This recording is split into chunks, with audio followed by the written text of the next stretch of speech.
रुक करेंगे इस वक्त की बड़ी खबर की ओर। बता दें कि जनजाति गौरव दिवस पर मौके पर मुख्यमंत्री सीएम योगी आदित्यनाथ सोनभद्र पहुंचे हैं और इस मौके पर उन्होंने आदिवासियों को वन अधिकार के पट्टे का प्रमाण पत्र भी वितरित किया है। बता दें कि सीएम योगी ने कहा है कि जनजाति गौरव दिवस इसलिए मनाया जा रहा है ताकि आदिवासियों का सम्मान दिया जा सके और भगवान बिरसा मुंडा की जयंती मनाई जा रही है।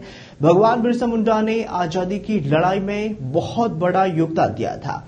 उन्होंने आगे कहा कि सोनभद्र में जितनी संख्या में जनजाति निवास करती है, किसी भी जनपद में इतनी जनजाति निवास नहीं करती है और जनजाति दिवस के मौके पर लगभग 4500 आदिवासियों को अधिकार का पट्टा दिया जा रहा है। सीएम योगी ने कहा है कि सोनभद्र में सेवा समर्पण संस्थान भवनी में मंच से सोनभद्र जिले में 575 करोड़ की लागत से 233 परियोजना का शिलान्यास और लोकार्पण भी किया गया है। बता दें कि मुख्यमंत्री योगी आदित्यनाथ ने मंच से बोलते हुए कहा कि सोनभद्र में वन औषधीय पौधों की खान है और साथ ही उन्होंने कहा कि यहां पर इकोनॉमिक भी की अपार संभावनाएं हैं जिससे लोगों को रोजगार भी मिल सकता है। पर्यटन के क्षेत्र में लोगों को गार्ड और जड़ी बूटियों को प्रशिक्षण दिया जाए जिससे लोगों की संख्या बढ़ेगी और रोजगार भी मिल सकेगा।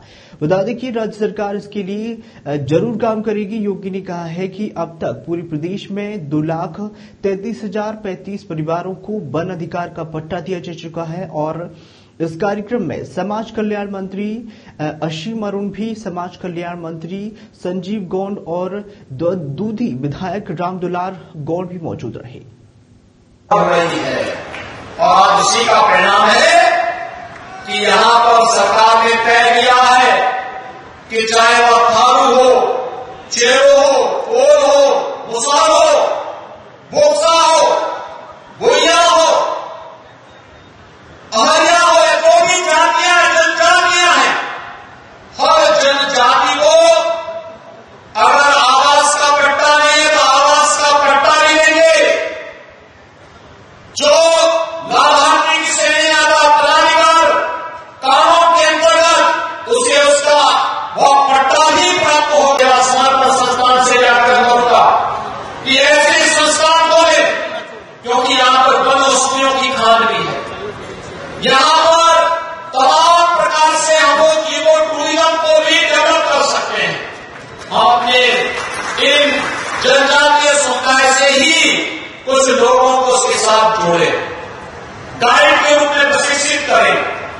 जनजातीय समुदाय से जुड़े हुए पुराने व्यक्तियों को हमें समाज के सामने प्रस्तुत करना चाहिए। उनके माध्यम से एक एक जड़ी बूटी को चिन्हित करते हुए आयुर्वेद के आचार्यों के साथ, आयुर्वेद के विशेषज्ञों के साथ उन्हें जोड़ना और फिर उन जड़ी बूटियों के संग्रह के साथ साथ उसके उत्पादन पर जोर देने के इस कार्यक्रम को हमें आगे बढ़ाना होगा। राज्य सरकार इन सभी कार्यक्रमों के लिए भरपूर सहयोग करेगी, इसमें कहीं कोई संदेह। जनजाति गौरव दिवस जी कितना महत्वपूर्ण है कार्यक्रम और क्या लगता है कि इससे सोनभद्र के आदिवासियों को कुछ लाभ होगा भी? देखिए, जो लाभ हुआ है वो तो आपके सामने समक्ष प्रस्तुत हुआ है। लगभग 23,335 ऐसे जनजातीय समूह के लोग थे जिनको हमने वन भूमि पे पट्टे दिए हैं अभी तक। वो ना सिर्फ सोनभद्र के हैं बल्कि जो 12 और जिले हैं, प्रदेश में 13 जनपद ऐसे हैं जहां पे जनजातीय समूह पाए जाते हैं। तो अभी तक जो हम लोगों ने 23,335 वनाधिकार पट्टे बांटे हैं और सभी जनपदों से यहाँ प्रतिनिधि के तौर पे 4-4 पट्टे धारक आए थे। माननीय मुख्यमंत्री जी के कर कमलों से उन्हें पट्टे दिए गए। उसके अलावा भी बहुत ढेर सारे काम हमने किए हैं। जो डॉक्यूमेंट्री हमने बनाई है उसमें हमने कहा है कि जो छात्रावास हम संचालित करते हैं या स्कॉलरशिप देते हैं या एकलव्य मॉडल जो स्कूल है, अभी 2 संचालित हैं हमारे यहाँ। एक बलरामपुर में है, एक लखीमपुर खीरी में है और एक और बन रहा है। और यहाँ पे एक आप सोनभद्र में देखिए कि आश्रम पद्धति एक स्कूल जो है हमारा एकलव्य स्कूल एक बनके तैयार है। उसकी बाउंड्री नहीं हुई है लेकिन उसको हम अगले सत्र से संचालित कर रहे हैं। तो इस तरह से हमारे 9 जो है वो आश्रम पद्धति विद्यालय हैं, 3 एकलव्य स्कूल हैं जो जनजातीय समुदाय को समर्पित हैं पूरी तरह से।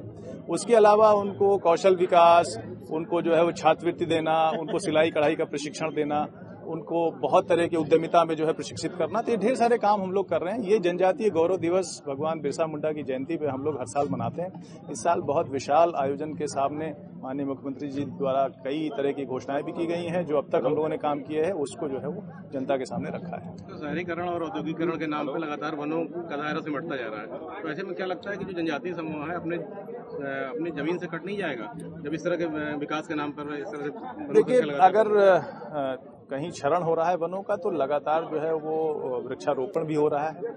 जब भी वृक्षारोपण अभियान चलता है तो कई करोड़ की तादाद में पेड़ लगाए जाते हैं। जैसे जैसे आबादी या नगरीकरण होता है तो निश्चित तौर पे शहर बसते हैं, कस्बे आते हैं, लेकिन उसको प्रतिपूर्त करने के लिए, कॉम्पेंसेट करने के लिए हम लोग नए वृक्ष लगाते हैं। वो सरकार की कोशिश लगातार जारी है। तो आज कितने पट्टे दिए गए हैं जनजाति के लोगों को? आज तो हमने 4500 पट्टे जो यहाँ पे सोनभद्र जनपद के हैं वो पूरी तरह से तैयार है, लेकिन माननीय मुख्यमंत्री जी के हाथों हमने 21 पट्टे वितरित कराए हैं।